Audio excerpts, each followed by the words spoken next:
Hi, ನಾನು doctor Praveen Kumar M, ಸಂಧಿವಾತ ಸಲಹೆಗಾರ, ದೈವಿಕ್ ಆರ್ಥ್ರೈಟಿಸ್ ಮತ್ತು ರುಮಟಾಲಜಿ ಸೆಂಟರ್, ನಾಗರಬಾವಿಲಿ. ಸೊ ನಾನು ನಿಮಗೆ ಇವತ್ತು ರುಮಟಾ ಆರ್ಥ್ರೈಟಿಸ್ ಬಗ್ಗೆ ತಿಳಿಸ್ಕೊಂಡ್ಕೊಡ್ತೀನಿ. ಸೊ ರುಮಟಾ ಆರ್ಥ್ರೈಟಿಸ್ ಅಂದರೆ ಕನ್ನಡದಲ್ಲಿ ಸಂಧಿವಾತ ಅಂತ ಅರ್ಥ. ಇದು ಸಾಮಾನ್ಯ ಯಾವ ಏಜಲ್ಲಿ ಬೇಕಾದರೂ ಬರ್ಬೋದು. ಹೆಣ್ಮಕ್ಳಲ್ಲಿ 20-40 ವಯಸ್ಸಿನ ಆಸ್ಪಾಸಿನಲ್ಲಿ ಕಾಣಿಸ್ಕೊಡುತ್ತೆ. ಹಾಗೂ ಇವನ್ 60 ವಯಸ್ಸಾದವರು ಕೂಡ ಕಾಣಿಸ್ಕೊಡುತ್ತೆ.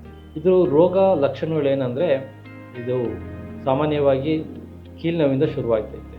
ಒಂದು ಕೈಯಿಂದ ಆಗಿರ್ಬೋದು, ಕಾಲು ಅಥವಾ ಮಂಡಿ, ಮೊಣಕೈ ಅಥವಾ ಭುಜ. ಸೊ ಇಲ್ಲಿ ನೋವು ಜೊತೆಗೆ ಊತನೂ ಕಾಣಿಸ್ಕೊಳ್ಳುತ್ತೆ. ಮತ್ತು ನೀವು ಬೆಳಿಗ್ಗೆ ಎದ್ದಾಗ ಸ್ಟಿಫಾಗಿ ಇರುತ್ತೆ ಕೂಡ, ಅಂದರೆ ಬಿಗಿ ಕೂಡ ಆಗುತ್ತೆ. ಸೊ ಅದ್ರ ಜೊತೆಗೆ ತುಂಬ ಕಾಯಿಲೆ ಜಾಸ್ತಿ ಇದ್ದರೆ ಜ್ವರ ಕೂಡ ಇರುತ್ತೆ. ಹೊಟ್ಟೆ ಹಸಿವು ಕಡಿಮೆ ಆಗೋದು, ತೂಕ ಕಡಿಮೆ ಆಗೋದು.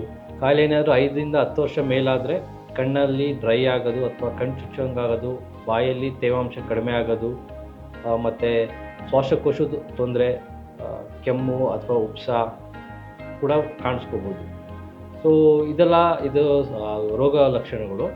ಸೊ ಇದನ್ನ ನಾವು ಹೇಗೆ ಡಯಾಗ್ನೋಸ್ ಮಾಡ್ತೀವಿ ಅಂದರೆ, ಪೇಷಂಟ್ನ ಎಕ್ಸಾಮಿನೇಷನ್ ಮಾಡಿ ಅದ್ರ ಜೊತೆಗೆ ರಕ್ತ ಪರೀಕ್ಷೆಗಳಿರುತ್ತೆ. ಅಂದರೆ ಬೇಸಿಕ್ ಟೆಸ್ಟ್, ಅಂದರೆ ಲಿವರ್ದು, ಕಿಡ್ನಿದು ಮತ್ತು ಹಿಮೋಗ್ಲೋಬಿನ್ ಟೆಸ್ಟು. ಹಾಗೂ ಇದಕ್ಕೆ ಅದು ಸ್ಪೆಷಲ್ ಟೆಸ್ಟ್ ಬರುತ್ತೆ, ಅದು RA ಫ್ಯಾಕ್ಟರ್ ಅಂತ ಹೇಳ್ತೀವಿ, ಮತ್ತು CCP ಅಂತ ಹೇಳ್ತೀವಿ. ಸೊ ಈ ಟೆಸ್ಟು ಮಾಡಿದ ಜೊತೆಗೆ ರೇಡಿಯಾಲಜಿಕಲ್ ಟೆಸ್ಟ್ ಇರುತ್ತೆ, ಕೈಯಿಂದ ಎಕ್ಸ್ರೇ ಅಥವಾ ಅಲ್ಟ್ರಾಸೌಂಡ್. ಸೊ ಇದೆಲ್ಲದಿಂದ ಹಿಡಿದು ನಾವು ಅದು ಪೇಷಂಟ್ನ ಒಂದು ರುಮಟಾ ಆರ್ಥ್ರೈಟಿಸ್ನ ಡಯಾಗ್ನೋಸಿಸ್ ಮಾಡ್ತೀವಿ. ಸೊ ತುಂಬ ಜನ ಕೇಳ್ತಾ ಇರ್ತಾರೆ, ರುಮಟಾ ಆರ್ಥ್ರೈಟಿಸ್ ಅಂದರೆ ಸರ್ ಲೈಫ್ ಲಾಂಗ್ ಇರುತ್ತಾ ಅಥವಾ ಎಷ್ಟು ದಿನ ಟ್ರೀಟ್ಮೆಂಟ್ ತೊಗೊಬೇಕು ಏನು ಅಂತ. ಸೊ ಯೂಶ್ವಲಿ ಟ್ರೀಟ್ಮೆಂಟ್ ಮಿನಿಮಮ್ 2 ವರ್ಷ ಆದರೂ ತೊಗೊಳ್ಳೇಬೇಕಾಗುತ್ತೆ. ನೀವು ಟ್ರೀಟ್ಮೆಂಟ್ ಹೇಗೆ ಸ್ಪಂದಿಸ್ತೀರಾ ಅದ್ರ ಮೇಲೆ ಇನ್ನು ಫರ್ದರ್ ಟ್ರೀಟ್ಮೆಂಟ್ ಎಷ್ಟು ದಿನ ತೊಗೊಬೇಕು ಅಂತ ಕೂಡ ಡಿಸೈಡ್ ಆಗುತ್ತೆ. ಸೊ ಪೇಷಂಟ್ ಡಯಾಗ್ನೋಸ್ ಆಗಿದ ತಕ್ಷಣ ಅವ್ರ ಸಿಮ್ಟಮ್ಸ್ ತುಂಬ ಜಾಸ್ತಿ ಇದೆಯಾ ಅಥವಾ ಕಡಿಮೆ ಇದೆಯಾ ಅದ್ರ ಮೇಲೆ ನಾವು ಮೆಡಿಕೇಷನ್ನ ಕೂಡ ಡೋಸಸ್ನ ಕೂಡ ಅಡ್ಜಸ್ಟ್ ಮಾಡ್ತೀವಿ. ಸೊ ಯೂಶ್ವಲಿ ಅವ್ರಿಗೆ ಸ್ಟಿರಾಯ್ಡ್ಸು ಕೊಡ್ತೀವಿ. ಸ್ಟಿರಾಯ್ಡ್ಸ್ ಕೊಡೋದು ಲೋ ಡೋಸಲ್ಲಿ ಇರುತ್ತೆ.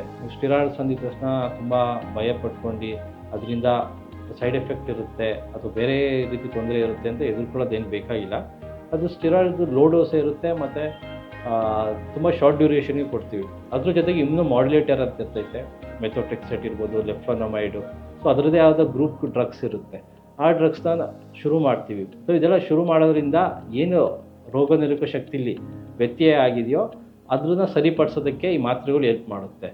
ಸೊ ಇದು ಶುರು ಮಾಡಾದ್ಮೇಲೆ ಅದ್ರ ಕ್ರಮೇಣವಾಗಿ ಅದು ನೋವು ಮತ್ತು ಊತ ಎಲ್ಲ ಕಡಿಮೆ ಆಗ್ತಾ ಹೋಗ್ತೈತೆ. ಅದ್ರ ಜೊತೆ ನೀವು ರೆಗ್ಯುಲರಾಗಿ ಬಂದು ಬ್ಲಡ್ ಟೆಸ್ಟು ಮತ್ತು ಫಾಲೋ ಅಪ್ ಕೂಡ ಮಾಡಬೇಕಾಗುತ್ತೆ.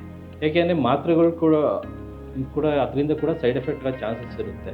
ಈಗ ಮೆಥೋಟ್ರೆಕ್ಸೇಟ್ ಅಂತ ನಾವೇನು ಕೊಡ್ತೀವಿ ಅದರಿಂದ ಕೂದಲುದ್ರೋದಾಗಲಿ, ರಕ್ತ ಕಣಗಳಲ್ಲಿ ವ್ಯತ್ಯಾಸ ಆಗೋದಾಗಲಿ ಅಥವಾ ಲಿವರಲ್ಲಿ ವ್ಯತ್ಯಾಸ ಆಗೋದಾಗಲಿ ಆಗುತ್ತೆ. ಬಟ್ ಈ ಮಾತ್ರೆ ನಿಲ್ಲಿಸಿದ್ರೆ ಅಥವಾ ಡೋಸ್ ಕಡಿಮೆ ಮಾಡಿದ್ರೆ ಏನು ಸೈಡ್ ಎಫೆಕ್ಟ್ ಆಗುತ್ತೆ ಕೂಡ ಅದು ರಿವರ್ಸ್ ಆಗುತ್ತೆ. ಸೊ ಸೈಡ್ ಎಫೆಕ್ಟ್ ಆಗೋದು ಪರ್ಮನೆಂಟ್ ಇರುತ್ತೆ ಅಂತ ಆ ಥರ ಭಯ ಮತ್ತು ಹೆದರಿಕೆ ನಿಮ್ಮ ಮನಸ್ಸಲ್ಲಿ ಇರಬಾರ್ದು.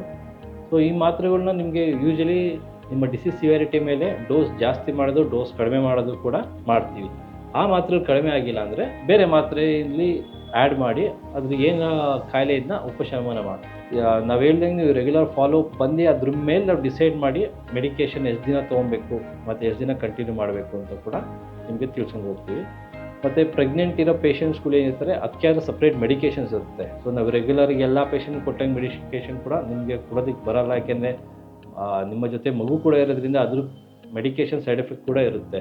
ಸೊ ಅದು ಸ್ಪೆಷಲ್ ಪಾಪ್ಯುಲೇಷನ್ನ ಕನ್ಸಿಡರ್ ಮಾಡಿ ಅದಕ್ಕೆ ಬೇರೆಯಾದ ಮೆಡಿಕೇಷನ್ಸ್ನ ನಾವು ಪ್ರಿಸ್ಕ್ರೈಬ್ ಮಾಡ್ತೀವಿ. ಶಾರ್ಟಾಗಿ ಹೇಳಬೇಕು ಅಂದರೆ, ಸೊ ಈ ಥರ ರೋಗ ಲಕ್ಷಣ ಅಥವಾ ಗುಣಲಕ್ಷಣ ಇರೋರು ನೀವು ಬೇಗನೆ ಸಂಧಿವಾತ ಡಾಕ್ಟರ್ನ ಕಾಣಿ ಅದಕ್ಕೆ ಟ್ರೀಟ್ಮೆಂಟ್ ಶುರು ಮಾಡಬೇಕು. ಯಾಕೆಂದರೆ ನಾವು ಎಷ್ಟು ಬೇಗನೆ ಟ್ರೀಟ್ಮೆಂಟ್ ಶುರು ಮಾಡ್ತೀವೋ ಅಷ್ಟು ಬೇಗನೆ ರೋಗ ಉಪಶಮನ ಆಗುತ್ತೆ. ಎಷ್ಟೋ ಲೇಟ್ ಆದಷ್ಟು ಕೂಡ ಅದನ್ನು ಅಡ್ಕೊಂಡು ಹೋಗ್ತಾ ಇರುತ್ತೆ. ಮತ್ತು ನಾರ್ಮಲ್ ಬೇಸಿಕ್ ಡ್ರಗ್ಗೆ ಅದು ಕಂಟ್ರೋಲ್ ಬರೋಲ್ಲ. ನಾವಿನ್ನು ಹೈಯರ್ ಡ್ರಗ್ಸ್ ಇಂಜೆಕ್ಷನ್ಸು ಬರುತ್ತೆ, ಅದು ಬಯೋಲಾಜಿಕ್ಸ್ ಅಂತ ಹೇಳ್ತೀವಿ. ಸೊ ಅದಕ್ಕೆಲ್ಲ ಹೋಗಬೇಕಾಗುತ್ತೆ. ಸೊ ಯಾವತ್ತೇ ಆದರೂ ನಿಮ್ಗೆ ಎಷ್ಟು ಬೇಗನೆ ಒಬ್ಬರು ರುಮಟಾಲಜಿಸ್ಟ್ ಅಥವಾ ಸಂಧಿವಾತ ಆರ್ಥ್ರೈಟಿಸ್ ಅಥವಾ ಸ್ಪೆಷಲಿಸ್ಟ್ನ ಸಂಪರ್ಕ ಆಗುತ್ತೋ ಅವ್ರ ಕಾಂಟ್ಯಾಕ್ಟಲ್ಲಿ ಹೋಗಿ ಅವ್ರ ಫಾಲೋ ಅಪ್ಪಲ್ಲಿ ಇರಬೇಕು. ಸೊ ಧನ್ಯವಾದಗಳು.